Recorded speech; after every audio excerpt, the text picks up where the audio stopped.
படிக்கும் போதே சம்பளத்துடன் கூடிய பார்ட் டைம் வேலை, வேலை வாய்ப்பிற்கான 100% உத்தரவாதத்துடன் MBA படிக்க இன்றைய ஆச்சி பிசினஸ் ஸ்கூலில் சேருங்கள். சம்மர் ஹாலிடேஸ் வந்தாச்சு, நம்ம GT ஹாலிடேஸும் வந்தாச்சு. GT holidays, south India's #1 travel brand. இந்த பங்களாதேஷ் இஷ்யூ சம்பந்தமாக பேசும்போது அதில் பங்களாதேஷி பிரதமர் மோடி பார்த்துக்கொள்வார், prime minister will take care of அப்படின்னு சொல்றாரு. அதை கேட்டவுடனே இருந்த முதல் கேள்வி, ஸோ இதுக்கப்புறம் பங்களாதேஷ் விஷயத்துல இந்தியா என்ன செய்ய போகுது? ஒரு விஷயம், ஷேக் ஹசீனா இங்க இருக்கிறாங்க, அவங்க தேர்தல் நடத்த போறதா சொல்றாங்க. ஸோ மீண்டும் ஷேக் ஹசீனாவை திருப்பி கொண்டு போய் வைக்கணும் அப்படிங்கிறது தான் இந்தியாவுடைய ஃபர்ஸ்ட் மோட்டோவா இருக்குமா, இல்ல வேற அங்க இருக்கிற ஷேக் ஹசீனா தாண்டி வேற தலைவர்களை கொண்டு வரணும் ஜனநாயக ரீதியா அப்படிங்கிறது இந்தியாவுடைய டார்கெட்டா இருக்கு? அந்த 2 வருடம் இருக்கு பாத்தீங்களா, 17, 18, அதுதான் இந்த சோகால்டு புரட்சிக்கு மேக்சிமம் யூனிஸ் சப்போர்ட்டாக இருக்கக்கூடிய அந்த இளம் வயது மாணவர்கள். ஸோ அவங்கள கொண்டு யூனிஸ் மற்றும் அந்த மாணவர்கள் அமைப்பை ஒரு அரசியல் கட்சியாக மாற்றி 6 மாதம் அந்த அரசியல் கட்சிக்கு ஒரு கட்டமைப்பை கொண்டு அதை ஒரு தேர்தல் மூலிமா வெற்றி பெற்ற வச்சு ஒரு இது பண்ணணும், அது ப்ரோ சைனீஸ் கவர்மெண்ட்டாக கொண்டு வரணும் அப்படின்றது தான் அவங்களுடைய இது. அதை இந்தியா கண்டிப்பாக எதிர்க்கும். பெரிய ஒரு ஜியோ பொலிட்டிக்கல் சாணக்கியா இவர் ஸ்டார்லிங்க் எலான் மஸ்கை கையில் போட்டாரு, இனிமேல் ட்ரம்ப் எதுவும் பண்ண மாட்டாரு பங்களாதேஷை அப்படின்னு பேசும்போது அடுத்த நாள் அவங்களுடைய 29 மில்லியன் எய்டை கட் பண்ணுறாங்க. ஒரே ஒரு பிரச்சனை, பங்களாதேஷ் நேஷனல் பார்ட்டிட்டு இந்தியா ஓப்பனாக பேசுனது. இப்போ சமீபமாக பார்த்துருப்பீங்க, அவங்க அதை பற்றி அதிகமாக குரல் கொடுக்கல. ஷேக் ஹசீனா அவர்களை திரும்பவும் நாடு கடத்துது, எக்ஸ்ட்ரடிஷன் ட்ரீட்டி நமக்கு இருக்கு. ஸோ இனிமே அவங்க அதை பற்றி அதிகமாக பேச வேண்டாம் அப்படின்றதும் இந்தியாவுடைய ஒரு கோரிக்கையாக இருக்குது. ஸோ அதை நோக்கி தான் இப்போ நம்ம மூவ் பண்ணி போயிட்டு இருக்கோம். வெகு விரைவில் ஒரு ஆட்சி மாற்றத்தை, ஒரு நியாயமான ஆட்சி வரதுக்கான வாய்ப்புகள் இருக்கிறதா நான் பார்க்குறேன். வெஸ்ட் பெங்காலில் இருக்க மருத்துவ வசதியாக இருக்கட்டும், அங்கே இருக்கக்கூடிய மாணவர்களாக இருக்கட்டும், அவங்க ஒரு அஃபோர்டபுள் எஜுகேஷன் வேணும்னா இந்தியாவிட்ட தான் வந்தாங்க. அவங்க சைனாவுக்கு போக முடியாது, விமான கட்டணமே அவங்களால தாங்க முடியாது, இங்கே தான் பஸ் ஏறி நீங்கள் உள்ள வரலாம். இது மாதிரி ப்ராக்டிக்கலாக இருக்குது. சைனா பங்களாதேஷ் இந்தியாவோட உதவி இல்லாமல் மொத்தமாக சைனா எல்லாம் வாழ்ந்துட முடியுமா அப்படின்னா கண்டிப்பாக முடியும். எழுதி வச்சுக்கங்க, டிசம்பர் தாண்டி இவங்க எலெக்ஷனை புஷ் பண்ணாங்க யூனிஸ் அரசாங்கம், நவம்பர் டிசம்பர்ல தேர்தல் வரதுக்கான இது இல்லை அப்படின்ற பட்சத்தில் ஜூன் ஜூலைல இதற்கான மிகப்பெரிய போராட்டம் யூனிஸ் எதிராக நடக்கும். ஆதர் நேயர்களுக்கு அன்பு வணக்கம். இன்றைய சிறப்பு நேர்காணலில் நம்முடன் இணைந்திருக்கிறார் ஓய்வு பெற்ற இந்திய ராணுவ அதிகாரி, புவியரசியல் ஆய்வாளர் மேஜர் மதன்குமார் சார். சார் வணக்கம். வணக்கம் வினோத். ஜெய்ஹிந்த். ஜெய்ஹிந்த் சார். இந்த பங்களாதேஷ் இஷ்யூ சம்பந்தமா பேசும்போது அதில் பங்களாதேஷி பிரதமர் மோடி பார்த்துக்கொள்வார், prime minister will take care of அப்படின்னு சொல்றாரு.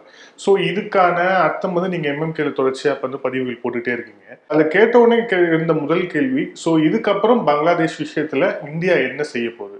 ஒரு விஷயம், ஷேக் ஹசீனா இங்க இருக்கிறாங்க, அவங்க தேர்தல் நடத்த போறதா சொல்றாங்க. ஸோ மீண்டும் ஷேக் ஹசீனாவை திருப்பி கொண்டு போய் வைக்கணும் அப்படிங்கிறது தான் இந்தியாவுடைய ஃபர்ஸ்ட் மோட்டோவா இருக்குமா, இல்ல வேற அங்க இருக்கிற ஷேக் ஹசீனா தாண்டி வேற தலைவர்களை கொண்டு வரணும் ஜனநாயக ரீதியா அப்படிங்கிறது இந்தியாவுடைய டார்கெட்டா இருக்கு? இந்தியாவுடைய முதல் இதோடைய இது என்ன அப்படின்னு பார்த்தீங்கன்னா, அங்கே இருக்கக்கூடிய மைனாரிட்டிஸ், குறிப்பாக இந்துக்கள், கிறிஸ்தவர்கள், சீக்கியர்கள், இவங்களுடைய ப்ரொடெக்ஷன் அதை அவங்க என்ஷூர் பண்ணணும், எந்த அரசு வந்தாலும் சரி. ரெண்டாவது, ஒரு தேர்தல் நடக்கணும்.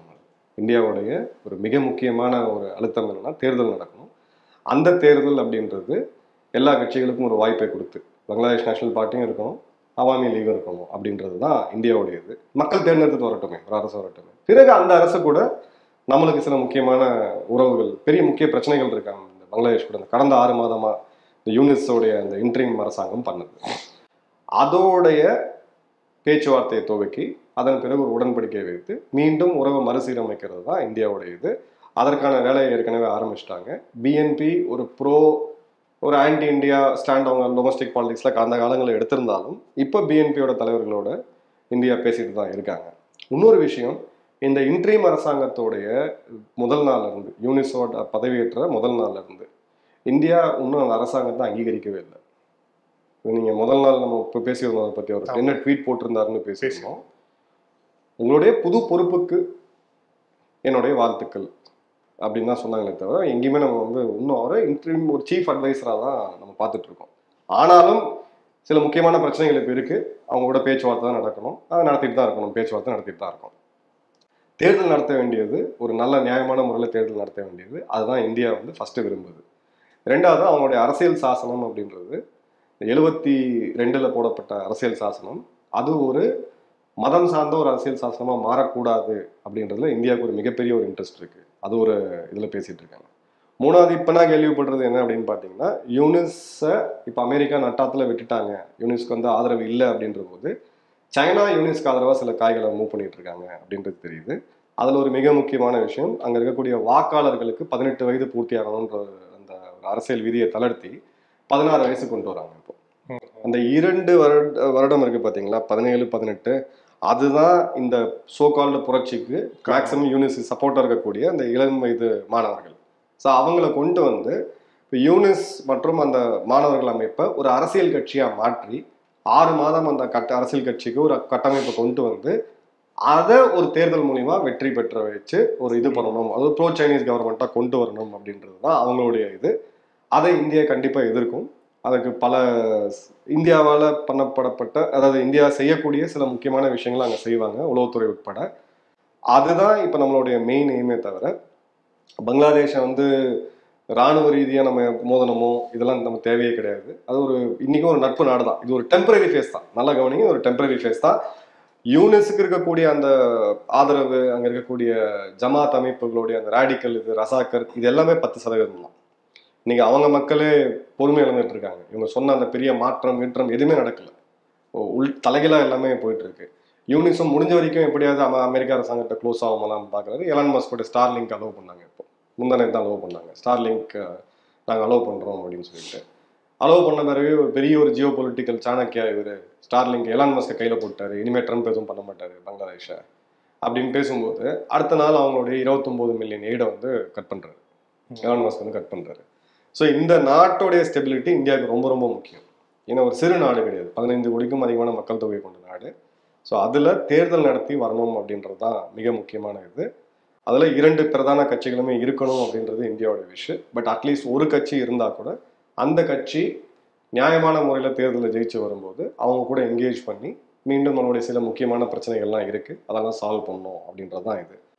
ஒரே ஒரு பிரச்சனை, பங்களாதேஷ் நேஷனல் பார்ட்டிகிட்ட இந்தியா ஓப்பனாக பேசுனது. இப்போ சமீபமாக பார்த்துருப்பீங்க, அவங்க அதை பற்றி அதிகமாக குரல் கொடுக்கல. ஷேக் ஹசீனா அவர்களை திரும்பவும் நாடு கடத்துறது எக்ஸ்ட்ரடிஷன் ட்ரீட்டி நமக்கு வந்து இருக்குது.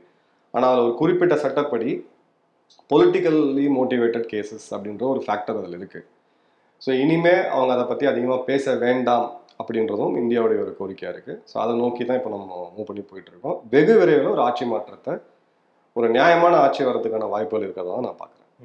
இல்ல அந்த ஆட்சி மாற்றத்துல யூனிஸுக்கான பங்கு வந்து இருக்குமா? சைனாவோட அவங்க அந்த கட்சியை தான் இப்போ யூனிஸ் தத்தெடுக்கிறதுக்கு சைனா ஏற்கனவே பேசி ஒரு சில சமிக்கைகள் வந்து கிளியராக தெரியுது. பட் சைனாவால் அந்த அளவுக்கு இவங்க டொமஸ்டிக் பாலிடிக்ஸில் இன்வால்வ் ஆக முடியாது. நேபாளில் ஒரு ஆட்சி மாற்றத்தை சைனா கொண்டு வந்தாங்க, எத்தனை நாள் நீடிச்சதுன்னு நீங்களே பார்த்தீங்க. 6 மாதம் இந்த ஒலி அவர்களுடைய அரசாங்கம் நீடிச்சது. அந்த ஒரு சிறு நாட்டிலேயே ஒரு பெரிய லெவலில் இவங்களால எதுவும் பண்ண முடியல. இப்போ இங்கே என்ன பண்ண முடியும் அப்படின்னு யோசிங்க. ஏன்னா சைனாவால் இன்வெஸ்ட்மெண்ட் கொடுக்க முடியும், கப்பல்கள் கொடுக்க முடியும், அதெல்லாம் பண்ண முடியும். உணவு எங்கேருந்து போகுது? இந்தியாவிலேருந்து தான் போயிட்டுருக்கு. கொல்கட்டாவில், வெஸ்ட் பெங்காலில் இருக்க மருத்துவ வசதியாக இருக்கட்டும், அங்கே இருக்கக்கூடிய மாணவர்களாக இருக்கட்டும், அவங்க ஒரு அஃபோர்டபுள் எஜுகேஷன் வேணும்னா இந்தியாவிட தான் வந்தாங்க. அவங்க சைனாவுக்கு போக முடியாது, விமான கட்டணமே அவங்களால தாங்க முடியாது. இங்கே தான் பஸ் ஏறி நீங்கள் உள்ளே வரலாம். இது மாதிரி ப்ராக்டிக்கலாக இருக்குது. சைனா பங்களாதேஷ் வந்து இந்தியாவோட உதவி இல்லாமல் மொத்தமாக சைனா எல்லாம் வாழ்ந்துட முடியுமா அப்படின்னா கண்டிப்பாக முடியாது. மேல் லெவலில் அவங்க கொஞ்சம் இது பண்ணுறாங்க. பட் வெகு விரைவில் நீங்கள் சில முக்கியமான ஆக்ஷன்ஸும் நம்ம பார்ப்போம் பங்களாதேஷில்.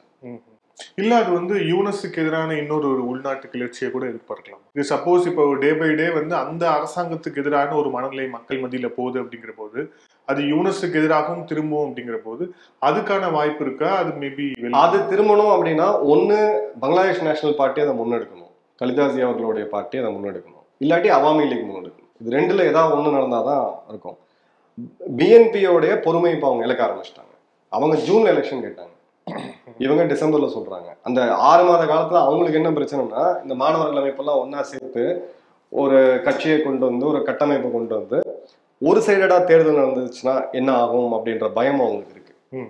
ஸோ இதனால வரைக்கும் ஒரு அன்கண்டிஷனலா அவங்க சப்போர்ட் கொடுத்துட்டு இருந்தாங்க யூனிஸ் அரசாங்கத்துக்கு. இப்போ அது அப்படியே கம்மியாயிட்டே வருது. அவங்க சொல்றாங்க, அதெல்லாம் நீங்க சீர்திருத்தம்லாம் நாங்கள் பார்த்துக்கிறோம், முதல்ல சீர்திருத்தத்தை செஞ்சு அரசியல் சட்டமைப்பெல்லாம் இதெல்லாம் மாற்றி அதன் பிறகு வாக்காளர் லிஸ்ட்டை சரிபார்த்து பிறகு டீலிமிட்டேஷன் பண்ணி அதுக்கப்புறம் தேர்தல் நடத்தணும், 2 வருஷம் ஆகும். இதுதான் யூனிஸ் முதல்ல சொன்னது. அதன் பிறகு 2026 ஜூன்ல கூட நடத்திடுறோம்ட்டு. இப்போ 25 டிசம்பர்ல சீர்திருத்தங்கள் இல்லாம ஒரு தேர்தல் நடத்த முடியும், 26ல சீர்திருத்தத்தோட ஒரு தேர்தல் நடத்தலாம் அப்படின்றது அவங்களுடைய இது. உள்ளாட்சி தேர்தலும் சேர்த்து நடத்துறோம் அப்படின்றாங்க. இவங்க தெளிவா இருக்காங்க, நேஷனல் எலெக்ஷனை ஃபர்ஸ்ட் நடத்துங்க, சீர்திருத்தங்கள்லாம் மக்களால் தேர்ந்தெடுக்கப்பட்ட அரசு நாங்க பாத்துக்கிறோம், அது நாங்க வரலாம், யார் வேணா வரலாம். சீர்திருத்தங்களை நீங்க எதுக்கு பண்றீங்க? நீங்க இன்ட்ரீம் அரசாங்கம் தானே. இடைக்கால அரசுன்றது என்ன பண்ணும்? இருக்கிறத நாடு பிரியாம ஒன்று சேர்த்து கட்டு காப்பாத்தி எல்லாத்தையும் சரி பண்ணி தேர்தல் நடத்தி ஆட்சி அதிகாரத்தை மக்களால் தேர்ந்தெடுக்கப்பட்டக்கூடிய ஒரு தலைவருக்கோ இல்லை அரசாங்கத்துக்கோ ஒப்படைக்கணும் தானே இது. நீங்க சீர்திருத்தம் பண்ணாதீங்கன்னா இந்த டிஃப் எழுதி வச்சுக்கங்க. டிசம்பர் தாண்டி இவங்க எலெக்ஷனை புஷ் பண்ணாங்க யூனிஸ் அரசாங்கம், நவம்பர் டிசம்பர்ல தேர்தல் வரதுக்கான இது இல்லை அப்படின்ற பட்சத்துல ஜூன் ஜூலைல இதற்கான மிகப்பெரிய போராட்டம் யூனிஸ் எதிராக நடக்க ஆரம்பிச்சு. அந்த போராட்டத்துக்கு இந்திய ஆதரவு கூட இருக்கலாம். கண்டிப்பா. நன்றி sir. Political bullshit. Thank you sir. நன்றி. வணக்கம். ஜெய்.